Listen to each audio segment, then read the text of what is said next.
10 barobar ham foyda qilsa bo'ladi. Mevachilik sohasiga shunchaki oddiy biznes sifatida qaramaslik kerak. Ya'ni biznes sifatida qarash kerak. Lekin bu shunchaki bir daraxtni olib kelib turib ekib qo'ydik, u 3-4 yil o'tib turib meva beradi, u mevalarni sotib turib biza katta pul jamg'aramiz deb o'ylamasligimiz kerak. Bunaqa o'ylaganlarni deyarli hammasi inqirozga uchraydi. Bunaqalarning hammasi bog'dan hafsalasi pir bo'ladi. Biza endi shu vaqtgacha men bemalol aytishim mumkin, mana butun Markaziy Osiyo hududida bunaqa insonlarni ko'p uchratganman.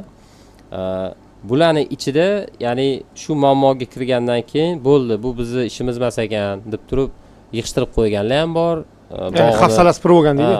Bog'ini ya'ni davom ettirmaydi. Ya'ni shunaqa odamlar ham borki, xatolaridan to'g'ri xulosa chiqarib turib, to'g'ri bog'larni tashkil qilib, juda ham zo'r pul ishlayotgan bog'lar ham bor. Aslida bog'dorchilik sohasi eng daromadli sohalardan bittasi O'zbekistonda. Mana o'zingizam bilasiz, biznesda kamdan kam hollarda birga bir foyda qilish mumkin. Yo'q, juda qiyin.